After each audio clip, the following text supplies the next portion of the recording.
Secunderabad corporation కావాలి, లష్కర్ జిల్లా ఏర్పాటు చేయాలనేటువంటి డిమాండ్ బీఆర్ఎస్ తెరపైకి తీసుకుంది. సో ఈరోజు శాంతియుత ర్యాలీని అడ్డుకున్నారు పోలీసులు. అనుమతి లేదంటూ, అర్ధరాత్రి మీకు పర్మిషన్ రాలేదు అంటూ అనేటువంటిది వారికి వాట్సాప్లో ఇన్ఫర్మేషన్ ఇచ్చారని చెప్తా ఉన్నారు. మాజీ మంత్రి వర్కింగ్ ప్రెసిడెంట్ కేటీఆర్ కార్యాచరణ ప్రకటించారు. నెక్స్ట్ లీగల్గా ముందుకు వెళ్తూనే తదుపరి కార్యాచరణ ఖచ్చితంగా ప్రకటిస్తాం, ఊరుకునేది లేదు. అది తెలంగాణలో ఉన్నటువంటి 2 ట్విన్ సిటీస్లలో ఉన్నటువంటి పేరు సికింద్రాబాద్ అస్తిత్వాన్ని కోల్పోయేలాంటి కార్యక్రమానికి తీసుకున్నారు. తన ముద్ర కోసం ప్రయత్నం చేస్తూ ఉన్నారు ముఖ్యమంత్రి రేవంత్ రెడ్డి అనేటువంటి స్టేట్మెంట్ చేశారు. ప్రస్తుతం మాట్లాడదాం. బీఆర్ఎస్ పార్టీకి సంబంధించిన మాజీ corporation chairman, BRS party senior నాయకులు క్రిషాంక్ ఉన్నారు.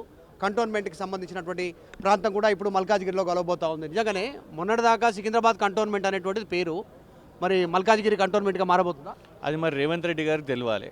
అసలు first of all Revanth Reddy గారి ప్రభుత్వానికి చేతనవుతుందా? ఎందుకంటే రేవంత్ రెడ్డి గారి ప్రభుత్వము మర్జ్ చేయలేదు. మాకు అసలు సమస్య ఏంటిది? మాకు ఒకటేమో విలీనం అనేది అంశం ఉన్నది. ఏనాటి నుంచో విలీనం ఇగ చేస్తాం అగ చేస్తాం, కేంద్ర ప్రభుత్వం కేంద్రంలో ఉన్న వాళ్ళు కంటోన్మెంట్ బోర్డుని మర్జ్ చేస్తాము అని అనబట్టే. మరి ఆ మర్జర్ లేదు. పోనీ ఆ మర్జర్ అవుతుంది తాత్సరం అని అంటే మీరు షాక్ అవుతారు. జనరలీ ఎలక్షన్స్ కావాలి, కంటోన్మెంట్ బోర్డు ఎలక్షన్స్. లాస్ట్ ఎన్నిక ఎప్పుడు జరిగింది? 2015లో జరిగింది. మనం ఉన్నది ఇప్పుడు 2026లో. అప్పటి నుంచి ఏం చేస్తున్నారు? తాపకు ఒకసారి అక్కడ పైరవీలు నడుస్తున్నాయి. బీజేపీ నాయకులు ఏం చేస్తున్నారు అంటే పైరవీలు చేసుకుంటూ నామినేటెడ్ పదవి తీసుకొని వస్తున్నారు. నీకా నాకా అని వాళ్ళు ఎంతసేపు అదే ఉన్నది. అంటే ప్రజాస్వామ్యం లేదు, విలీనము లేదు. మాకేంటిది? ఒకటి ఆల్రెడీ 8 వార్డులు కంటోన్మెంట్ బోర్డు పరిపాలన. మరి ఆ కంటోన్మెంట్ బోర్డు పరిపాలన ఇవాళ రేవంత్ రెడ్డి గారు తీసుకుపోయి మల్కాజ్గిరి కంటోన్మెంట్ బోర్డు చేస్తే మా పేరులోనే సికింద్రాబాద్ కంటోన్మెంట్ బోర్డు అనే అస్తిత్వం ఉన్నది. సో నంబర్ 1 మీరు మా పేరు మీద దాడి చేశారు.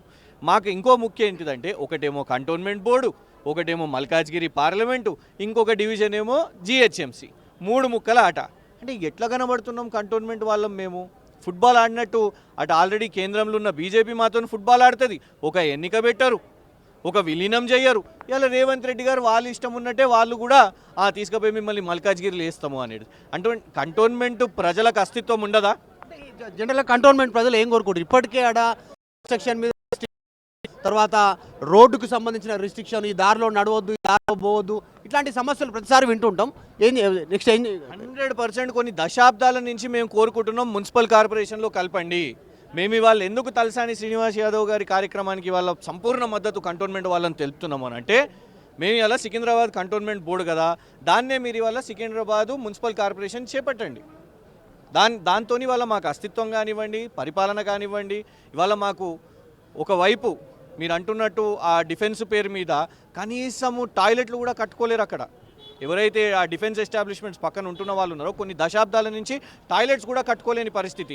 ఇల్లు పర్మిషన్ అంటే అందరు ఇప్పుడు జిహెచ్ఎంసీలు ఎట్లుంటుంది, మున్సిపల్ అధికారులు ఇస్తారు. కానీ కంటోన్మెంట్కి వచ్చేసరికి అక్కడున్న బోర్డు, దానికి ఇవాళ బోర్డు బీజేపీ వాళ్ళే ఉన్నారు కాబట్టి వాళ్ళు తీర్మానం ఇస్తేనే, తీర్మానం తీసుకుంటేనే అక్కడ ఇల్లు పర్మిషన్. కంటోన్మెంట్ ఎమ్మెల్యే దీనిపైన ఏమైనా మాట్లాడే పరిస్థితి ఉందా? ఇవాళ వరకు కూడా ఒక్క మాట కూడా మాట్లాడలేదు.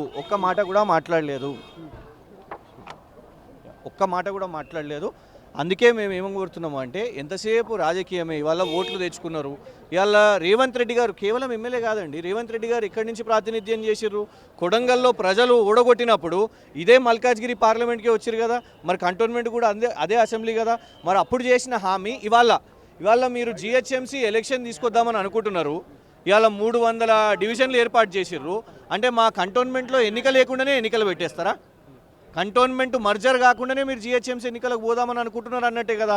సో ఫస్ట్ ఇవాళ మీరు రేపు జిహెచ్ఎంసీ ఎన్నికలు, అది జిహెచ్ఎంసీ ఉంటుందా, ఆ 303 ముక్కలు అని మీ మీడియాలలో వస్తుంది, ఏముంటుందో కానీ మా విలీనం కాకముందే ఇవాళ వాళ్ళు ఎన్నికలు చేసేస్తే దాని అర్థం ఏంది? కంటోన్మెంట్ వాళ్ళు ఇలాగే మీరు పడి చావండి, మీరు అటు కేంద్రం మధ్యలో ఇటు రాష్ట్ర ప్రభుత్వం మధ్యలో అటు వాళ్ళు ఎన్నికలు పెట్టరు, ఇటు మీరు కూడా కార్పొరేషన్లోకి మర్జ్ చేసుకునే మీరు పోరాటం చేయరు. అపోజిషన్గా మీరే మాట్లాడుతారు. అక్కడ నుంచి కాంగ్రెస్ ఎమ్మెల్యే గెలిచారు కంటోన్మెంట్ నుంచి శ్రీ గణేష్. మాట్లాడాలి. వారు ఏం చేసిర్రంటే అడపదడప కొందరు ఈ మర్జర్ కోసం మాట్లాడుతున్న వాళ్ళని కూడా ఆ దుకాణాన్ని కూడా తెచ్చి కాంగ్రెస్లో చేసుకున్నారు. ఇలా మాట్లాడతలేరు. ఎన్నికల ముందు ఓట్ల కోసం ఎత్తిర్రు. మేము కొన్ని దశాబ్దాల నుంచి దీని గురించి మాట్లాడుతున్నాం. ఇవాళ కూడా అది అవసరం ఉన్నది. ఎందుకంటే మొన్న మళ్ళా కూడా నామినేటెడ్ పదవి అనేది అది అయిపోయింది. రేపు మళ్ళీ నామినేటెడ్ సిగ్గు లేకుండా బీజేపీ వాళ్ళు మళ్ళీ నామినేటెడ్ పదవి తెచ్చుకుంటారా, లేదు దీన్ని విలీనం చేస్తారా లేదు కనీసం కంటోన్మెంట్లో ఎన్నికలన్నా పెడతారా? ఈ 3 ఆప్షన్స్. మేము కోరుతున్నది అయితే విలీనం కావాలి, సికింద్రాబాద్ మున్సిపల్ కార్పొరేషన్ ఏర్పాటు కావాలి. రైట్, ఇది సికింద్రాబాద్ మున్సిపల్ కార్పొరేషన్ ఏర్పాటు కావాలి, కంటోన్మెంట్ కూడా విలీనం కావాలి, మెర్జర్ చేయాల్సినటువంటి అవసరం ఉందనేటువంటి డిమాండ్ చేస్తూ ఉన్నారు. ఎన్నికలు కూడా నిర్వహించాలి. ఇప్పటికే అది కంటోన్మెంట్లో మిలిటరీ ఏరియా కావడం, తర్వాత అనుమతులు లేకపోవడం, రిస్ట్రిక్టెడ్ ఏరియాగా ముద్దపడడం, కనీసం అక్కడ ఉన్నటువంటి వాళ్ళు రోడ్డును వినియోగించుకోలేనటువంటి పరిస్థితి, మొత్తం మిలిటరీ ఆధీనంలో ఉన్నటువంటి పరిస్థితి. కాబట్టి ఇది వెంటనే సికింద్రాబాద్ కంటోన్మెంట్గా సికింద్రాబాద్ కార్పొరేషన్గా ఏర్పాటు చేయాలి అనేటువంటి డిమాండ్ కోసం బీఆర్ఎస్ తీసుకున్న నిర్ణయాన్ని స్వాగతిస్తున్నాము. దాంతోపాటు తలసాని తీసుకున్న నిర్ణయాన్ని బలపరుస్తున్నాం అనేటువంటి స్టేట్మెంట్ క్రిషాంక్ చేస్తూ ఉన్నారు. వీడియో జర్నలిస్ట్ జాఫర్తో మధు మల్కేడికర్, హైదరాబాద్.